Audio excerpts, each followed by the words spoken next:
My Lai today, a small hamlet close to the coast of central Vietnam.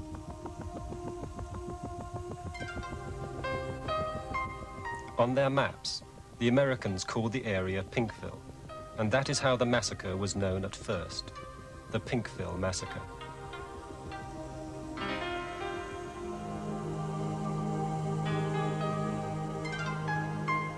Today, the villagers are farmers and fishermen, just as they were 20 years ago. But then, My Lai was at the center of a bitterly contested region in a cruel war. This is a very good clip because it accurately portrayed the Vietnamese who lived in My Lai during the time of the massacre and showed really detailed how they were an innocent, rural type of people, and it really showed the kind of area and the background that in the setting that this all happened in, and just the swampy rice, all that stuff, and it did a very good. In Fort Benning, Georgia, new infantry recruits to the American Army receive their first rounds of ammunition and take their first steps as soldiers.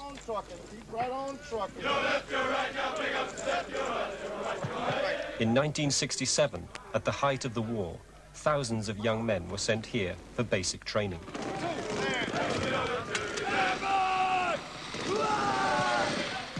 Most were bound for Vietnam, including many of those who would eventually make up Charlie Company.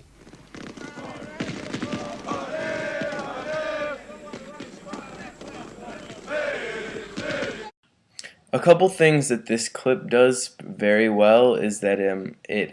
shows the diversity of the army at the time of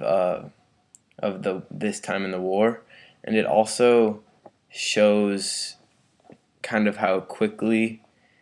the soldiers were trained in the quantity that they were trained in, how they were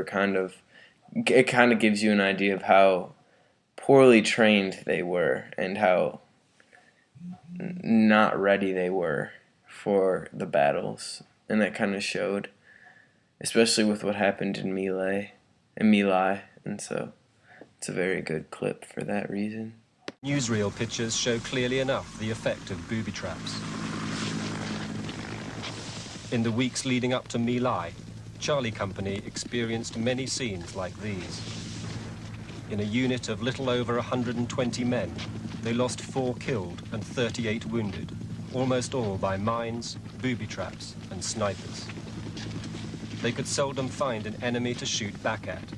and as their frustration grew, the distinction between combatants and civilians rapidly eroded. This last clip also does a very good job because it tells about the frustration and the danger that all the soldiers kind of felt and were kind of dealing with throughout the war, especially with the constant threat of just enemy soldiers that were just hiding in camouflage and in the grass, and just like landmines and bouncing betties and stuff like that, and so they could die at any time, and so it was very stressful, and how they really couldn't tell the difference between the enemy and the good guys, because the enemy did such a good job of just like hiding and blending in with just everyone else, and so this clip really shows that pretty well.